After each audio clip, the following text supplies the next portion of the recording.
Hello everyone, good morning সবাইকে। কেমন আছো? রাধে রাধে। আশা করি সকলেই তোমরা ভীষণ ভালো আছো। আমরাও কিন্তু ভীষণ ভালো আছি। আজকে হলো ওয়েডনেসডে। আজকে তো আমরা সারাদিন বাড়িতেই থাকবো।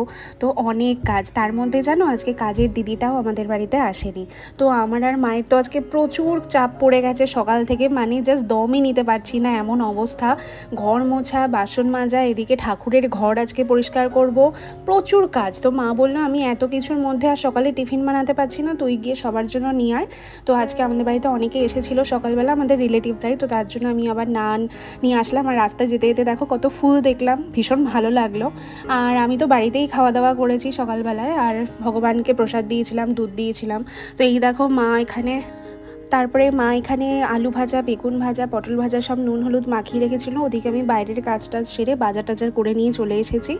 আর একটা দিনে এত চাপ পড়ে গেছে, যেদিনকে ভাবি ছুটি একটু রেস্ট নেবো সেদিনকেই মানে চারিভাবে কাজ পড়ে যায়। আজকে মায়েরও প্রচুর কাজ করতে হয়েছে, তার মধ্যে সারাদিন ধরে বৃষ্টি, জামা কাপড় তো কিচ্ছু শোকাচ্ছে না, আর অনেক কাজ করতে হয়েছে। আজকে উঠেছি সেই 5:45টার সময়, তারপরে 5:45 থেকে উঠেই কাজ করতে একদম লেগে পড়েছি, বাইরে ঘরে করে তারপরে আসলাম। আর এই দেখো মা কি সুন্দর এখানে কাঁকরোলের পুর বানিয়েছে। দেখো মা কিন্তু ভীষণ মানে এরকম পুর বড়া এগুলো ভীষণ ভালো রান্না করতে পারে। আর মা তো একদম অরিজিনাল, মানে একদম পিওর গ্রাম থেকে আসা মেয়ে, মানে একদম বাংলাদেশের গ্রামের মেয়ে। তো ভীষণ ভালো রান্নাবান্না আর কি জানে, আর একদম পিওর বাঙাল যাকে বলে, তো সমস্ত রান্নাবান্না ভীষণ ভালোভাবে পারে। তো তার জন্য আমাদের ফ্যামিলিরও সবাই ভীষণ হ্যাপি যে মা এত ভালো রান্না করতে পারে। আর আমার দাদু থেকে শুরু করে সবাই আমার মায়ের হাতের রান্না খেতে ভীষণ ভালোবাসে, আর সব রকমের রান্না মা খুব ভালো পারে। তো এখানে দেখো এই কাঁকরোলগুলো সব ভেজে নিচ্ছি, আর তারপরেই ভগবানকে আজকে সেবা দেওয়া হবে। আর এই যে এইটা দেখছো, এটাকে বলা হয় কুদলি। আমার পিসি খেতে চেয়েছিল মায়ের কাছে, তো মা কিছুদিন আগে ভিডিও ছেড়েছিল, আর তো মার কাছে খেতে চেয়েছিল বলে মা আজকে আবার বানালো। আজকে নিরামিষভাবেই বানিয়েছিল, আগের দিন আমিষভাবে বানিয়েছিল। তো এই দেখো ছাদে চলে এসেছি আমি আর মা জামা কাপড় মেলতে, তারপরে দেখি গোলাপ ফুল ফুটেছে, কি ভারী সুন্দর লাগছে দেখো। আর এটা কালকে আশা করি ফুটে যাবে। আর কি বৃষ্টি হচ্ছিল, আমার তো বৃষ্টিতে ভিজতে ভীষণ ভালো লাগে। আর তো ছাদেও চলে এসেছি, অনেকক্ষণ বৃষ্টিতে ভেজাও হয়ে গেছে, প্লাস জামা কাপড় সব কিছু মেলাও হয়ে গেছে। আর এই দেখো এই ফুলটা এখন ছিঁড়েও নিলাম, কারণ এটা ভালো মতন ফুটেই গেছে। আর গোলাপ ফুলটা কালকে ফুটবে যখন, তখন তুলবো, তোমাদেরকে দেখাবো। আর পদ্ম ফুল দেখো এখানে 3টে বালতিতে বসিয়েছি আমি। দুটো তো আমার এক ভাই, ইউটিউব থেকে পাওয়া আমার এক ভাই আমাকে গিফট করেছে, আর একটা তো আমি লাগিয়েছিলাম আগের বছর। এই দেখো মা একটা পেয়ারা গাছ লাগিয়েছে, এখানে পেয়ারা হয়েছে। তো মা আমাকে বললো যে তুই একটু ভিডিওতে এটাও দেখা, তো তাই তোমাদের সাথেও শেয়ার করলাম। দেখো কতগুলো পেয়ারা ধরেছে এখানে, আর যখন বড় হয়ে যাবে পেয়ারাগুলো তখন তোমাদের সাথে পুরোটা শেয়ার করব। আর আজকে এত বৃষ্টি পড়ছে সকাল থেকে কি বলবো। একদিকে ভালো হয়েছে যে এই কটা দিন যা গরম ছিল তাতে করে একটু বৃষ্টি হয়েছে, সত্যিই খুব ভালো হয়েছে, একটু স্বস্তি পাচ্ছে মানুষরা।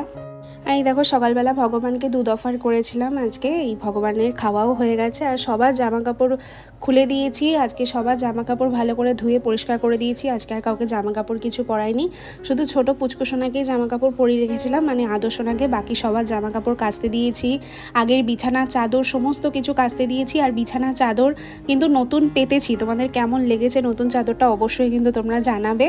আর আজকে ভোগের আয়োজনের জন্য প্রণামী পাঠিয়েছি কিন্তু হলো তনুশ্রী আর আমার পিসি, দুজনের টাকা দিয়েই কিন্তু আমি আজকে ভোগের ব্যবস্থাটা করেছি। ওরা বেশ কিছুদিন আগেই দিয়েছিল। আর তনুশ্রী আমার থেকে কিছু গোপালের জামা কিনেছিল, তখনই আমাকে আরও কিছু প্রণামীর টাকা পাঠিয়েছিল। আর ও সবসময় পাঠাতেই থাকে, এই নিয়ে 4-5বার ওর দেওয়া হয়ে গেল।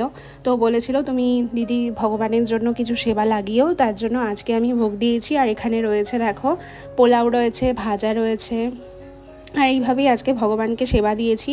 আর দুপুরবেলা ভগবানরা খেয়ে দেখো মুখগুলো কি দারুণ লাগছে না দেখতে। তো এখন আমি ভগবান সবাইকে খাইয়ে দেব। তো তনুশ্রীর নামে আর আমার পিসির নামেই কিন্তু আজকে ভোগ নিবেদন করা হয়েছে। এই দেখো আমি সব ভগবানকে খাইয়ে দিচ্ছি।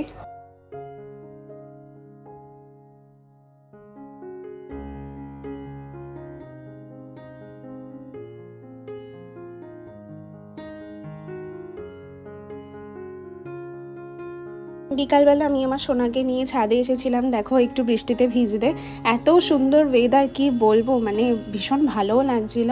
আর একদিকে খারাপ লাগছে যে জামা কাপড়গুলো শোকাচ্ছে না, ওটাই একটা প্রবলেম। আর এই জামাটা কিন্তু ওর থেকে অনেকটাই বড়, এটা ওই পুতুলটাকে আমার পরানো ছিল, তো ভাবলাম ওকে পরিয়ে দেখি যে কেমন লাগছে। তো সোনাকে পরিয়ে দেখলাম, দারুণ লাগছে। আর তোমরাও কমেন্ট করে জানাও যে আদর সোনাকে কেমন লাগছে। আমার তো ভীষণ পছন্দ হয়েছে, এত মিষ্টি লাগছে যে চেনার উপায় নেই, ভীষণ সুন্দর লাগছে। আর সন্ধ্যাবেলা আমি আর মা একটু কেনাকাটা করতে বেরিয়েছি। কোথায় আছো? এই চপ কিনতে এসেছি, ফুচকা কিনতে এসেছি, একটু এই মুড়ি দিয়ে খাবো বলে তাই নিতে এসেছি।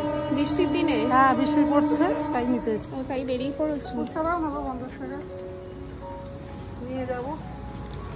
কত? 50 টাকার কটা গো? 10 টাকা 5টা। 10 টাকার 5টা। যে ফুচকার দোকানে এসছি, আলু মাখছে, এই যে ফুচকা।